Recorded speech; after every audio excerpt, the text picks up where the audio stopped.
Yo, what's good, gamers and gamers? It's your boy Guttermouth coming at you with another 2K16 video. I wanted to show you all how to do the domination. That way you can get the rewards in the best way possible.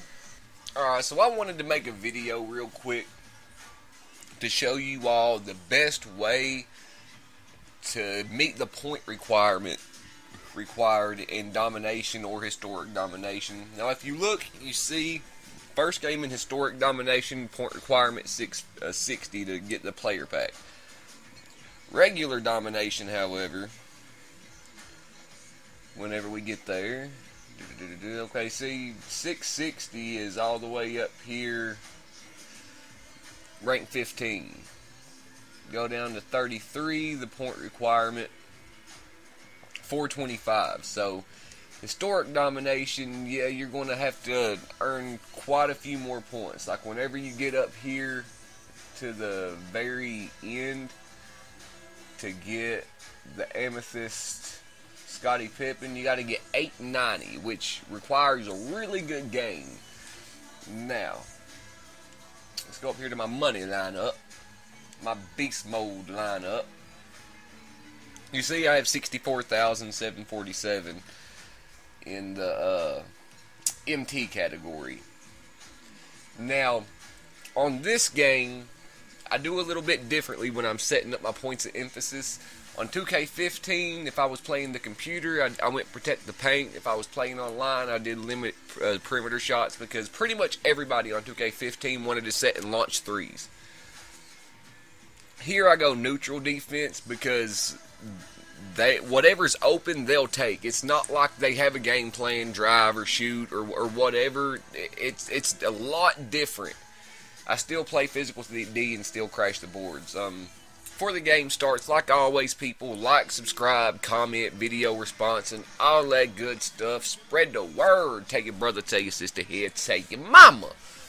So, I want to give you a few tips, a few pointers, show you the strategy that I use to get the Amethyst Jason Kidd and the strategy that I intend to use to get the Amethyst Pippen. Now, more often than not, like on this game I have thus far, and on 2K15, I did domination first. One, it builds your lineup. Two, it gives you a chance to learn the game. So anyway, always remember, it's not just, you know, having a good offensive game. It's having a good overall game. And when I get a chance, I'll show you one thing that I can't really show you unless they do it. But that right there is one thing to do. Run the fast break as often as possible. You see, you got 5 points on assist, 4 points for the fast break, 2 points for the layup, 3 points for a dunk, and then 2 more points for the made shot. So altogether, it's like 13 points. Now, if you can, if you're wide open down the court, go down court, and whenever you get to the cup to score, do a post move, because you'll get the additional points for the post move, which is another +5. So you can get almost 20 points per bucket if you run the fast break. I always try to push the ball, even though, you know, I crash the boards. I still, if I can push it, I'm going to push it. If for no other reason, you get more points. Here's something else to do whenever I get down court, and it has something to do with what I was saying about defensive. Now, you run the pick and roll, you're open. It's easy money. You can either get whoever cuts, pick roll too. Don't pick the pick and fade. Don't do a pick and pop game. If they do collapse inside and cut off whoever's rolling, in order to collapse, they're going to have to leave someone else open. So I'll see if I can show you that here. Let me let KD get down court. So again, LeBron. Alright, too quick. Hold on. Okay, so run the pick. Set them on the pick. Well, shit, they switched. Hold on. This still works, but I'm wanting to show you the dish out side game. if I can. Now, whenever someone runs a pick on me, I'll show you something else. Alright, see, they're automatically going to switch. You can change it, but keep in mind, if you're running the point, then the point's going to be on whoever the big man is. Now, see, push it. And 1, there's 2, 6, 11, 13 points per bucket. Not to mention, if you do get the AM1 and make your free throw, it's 14 points, per bucket. So, let me see if they try to run a pick on me again. Alright, come on, Brad Daugherty, come pick me, or whoever the other big man is. I don't know, Buck Williams or something, I don't know. Alright, I'm going to let the fast break go to try to show you this dish out game. So, alright, James Harden open. The thing about this game is, though, it don't matter if you're wide open or not. You're going to have to, you're going to have to get used to missing wide open buckets. I mean, no joke, I cannot tell you how many wide open shots I have missed. Something else, this right here, alright. Boom.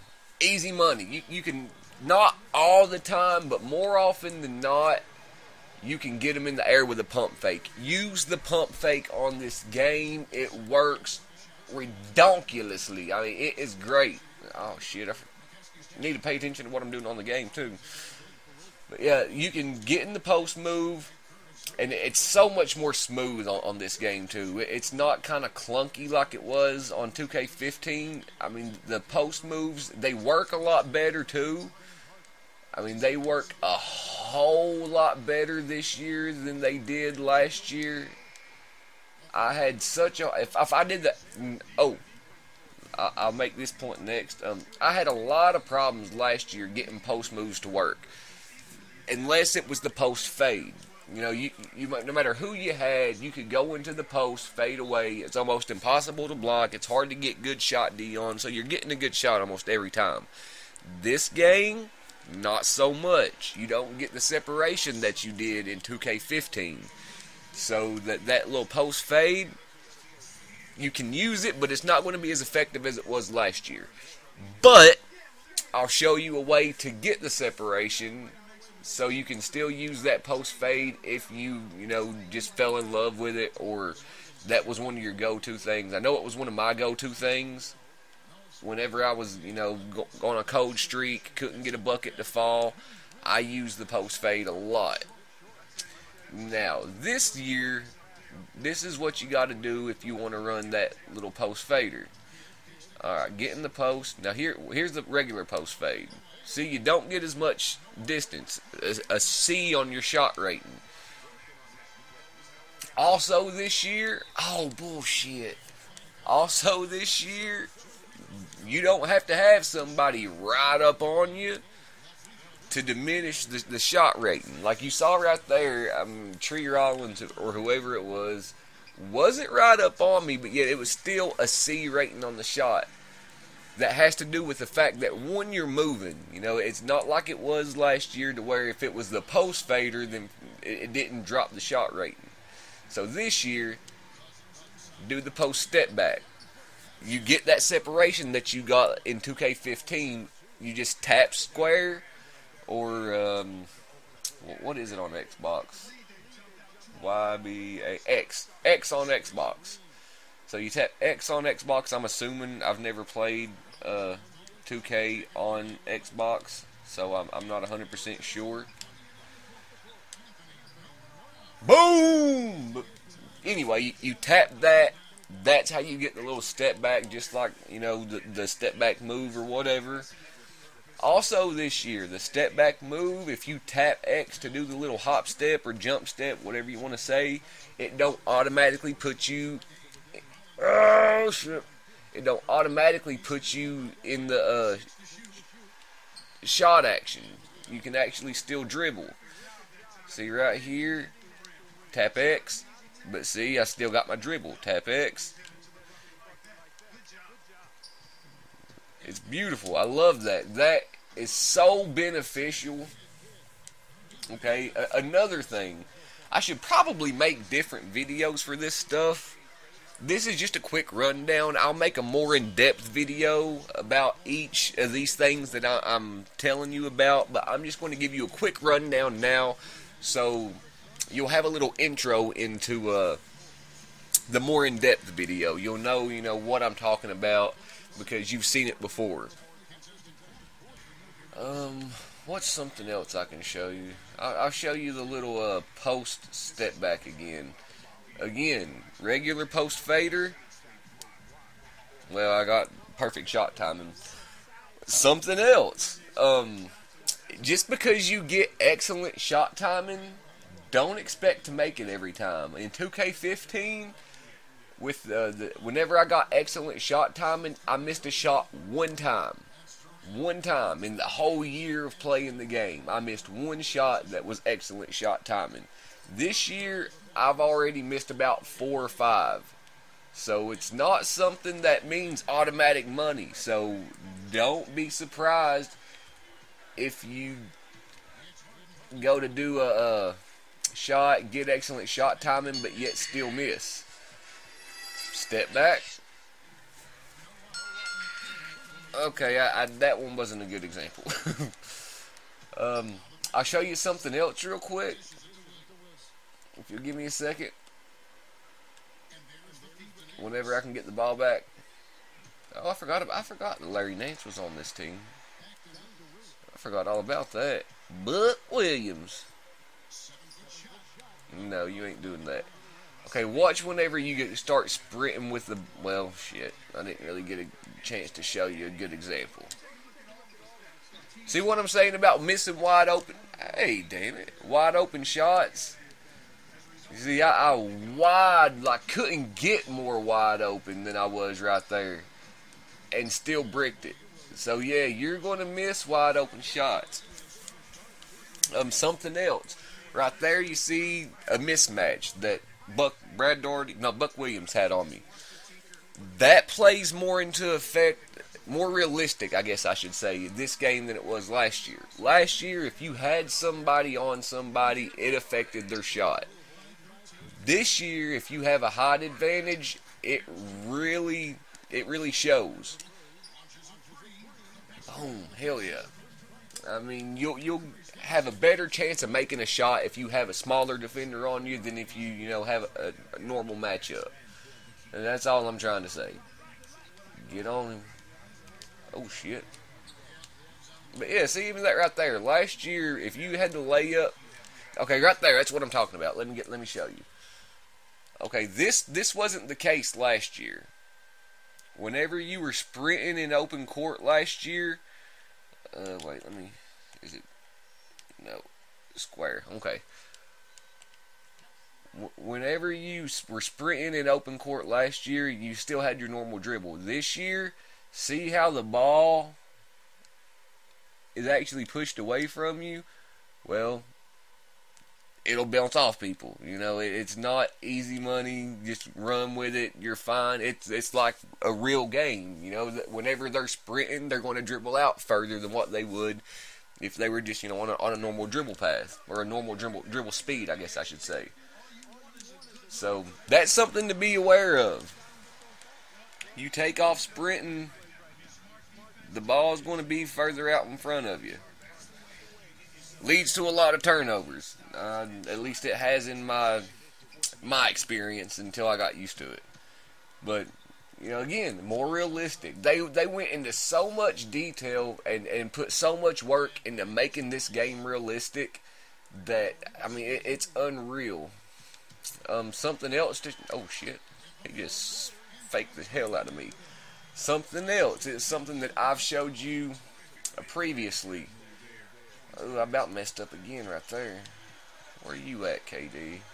I don't want ISO. With inbound plays. I've showed you ways to get easy steals in the past. This year doesn't work. I'll show you what I mean right here whenever we come out of this timeout. Just give me a second.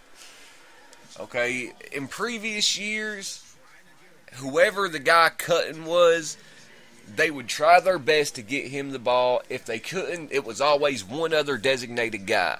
Like whoever set the pick for him or whatever, they would throw it to him if they couldn't get the ball to whoever the other do. But they would try their best to force the ball to whoever they were trying to get the ball into, whoever the inbound play was for.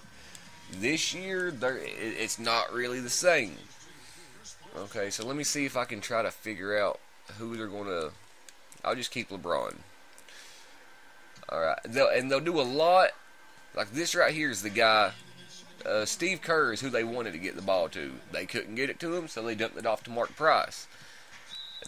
Damn, AD.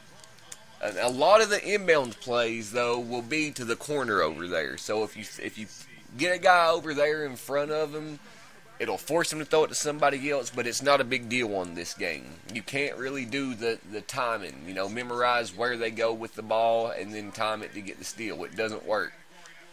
At least not like it did last year. Nowhere close to it. So you're going to have to get your steals the legit hard way. You're actually going to have to poke the ball out or jump a pass lane or have them screw up. Why is Chris Paul on friggin' Buck Williams? Let me see if there's anything else I can think of.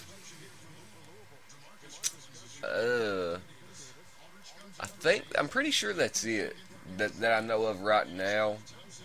If there's anything else that I come up with, or if I think of anything that I forgot, then I'll make another video to go along with them whenever I start doing the in-depth videos. That was stupid. I got lucky right there. But again, the step back. Remember, don't just do a regular post fade. Do the step back shot. That will get you the separation you need to get better shot selection. Get a better shot grade, so to speak. I don't have to worry about Larry Nance shooting a three. Oh yeah, that's it. Wait till I get back on D. This year there is a shot contest indicator to show you. You know, like last year, if you just knew that you should have had good shot D and they shouldn't have made a shot, you know, you didn't have any way to show you, you know, that, yeah, you did get the D on them. Okay, shit. Let me get back in front of them. Right there. Let me zoom back out.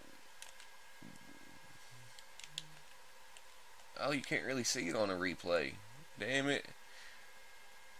Okay, we'll have to do another play then.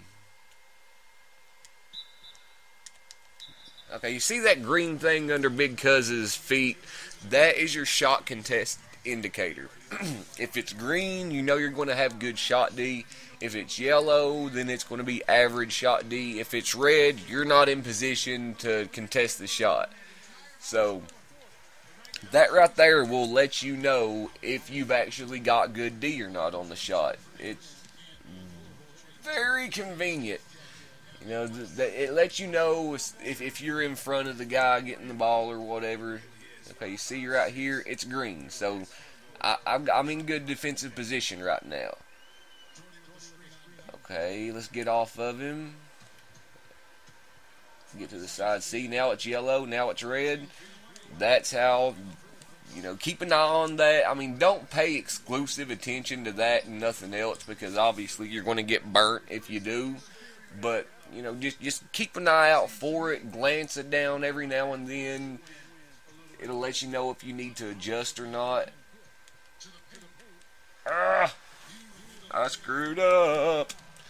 But yeah, there's so many changes this year, and pretty much all of them that I've noticed are for the better. As bad as I hate to admit, oh, Big Cuz, damn.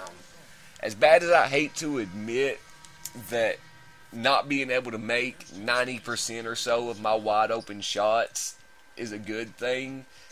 You know, it adds to realism. I mean, it makes it more real. It makes it more like a basketball game. Even Steph Curry, as deadly as he is from deep, I've seen him miss wide open threes. I love Steph Curry, but he's not a machine. You know, he's not always going to have the same form. He's not always going to have the same release point. He's always not going to have the same release strength. I mean, there's so many factors that go into making a shot that it is impossible to do the exact same thing every time. Muscle memory, yeah, it'll do a lot for you. But nonetheless, you or no one else is a robot. No one is a machine. So they can't do the exact same thing every single time. Write your name down 10 times and I guarantee all 10 of them don't look identical. Why? Because you're not going to do the exact same movement no matter how many times you've done it the exact same way every single time you do it. So I wish, especially when it comes to online play, I would love to be able to make every wide open shot because it's wide open, but I'm not naive enough to believe that it's going to happen. I wish I could. I would love it if I could, but it's not. But I think that's all for this video. I know that's a lot to try to remember and a lot to, try to adjust for, but you don't have to make every change all at once. Work on one thing. After you get that down, not even down pat, after you get a decent feel for it, to where you can remember it, then work on another. Or, perfect one thing. Work on it until you have it down pat and then move to another. You're going to remember it easier if you take time away from it, but that's a good thing about this game. You're not going to do the same thing every play. I don't do the same thing any play. I don't run plays, actually, but that's besides the point. I play different styles. I adapt to the situation, I guess is what I'm trying to say. And you'll do the same. Most people do. I mean, I've played against people that last year would run a pick or run a double pick and try to hit, I'm sure you've dealt with it too. Run a double. Oh, make the dunk, LeBron. Come on, son. Jesus. Who would run the double pick and then try to hit the guy in the corner every play. And those people, whenever I would switch off and guard the guy in the corner, after about 5 times in a row it didn't work, they would quit. Why? Because they didn't know any other way to do anything. Don't box yourself into a corner to where that's all you know how to do. Play different ways. Try different styles. That way you're not limited when you do play online. If this don't work, you can move to that. Say if you try to feed the post and they're shutting it down, then run a pick and roll game. If that don't work, run a pick and pop game. If that don't work, run an inside out game where you drive and dish. If that don't work, just try to drive. I mean, there's so many different ways that you can play this game. It's real basketball. Even though it's a game, the same concepts, the same theories, the same things that are proven still apply on this if you know how to do them. So, enjoy the game. It's amazing. I can't say anything bad about it yet, other than Pack Luck is a bitch. But, again, everybody, like, subscribe, comment, video response, all that good shit. Spread the word. Tell your brother, tell your sister here, tell your mama. It's your boy Guttermouth. I'm going to finish enjoying this game. I'm out, y'all. Deuces!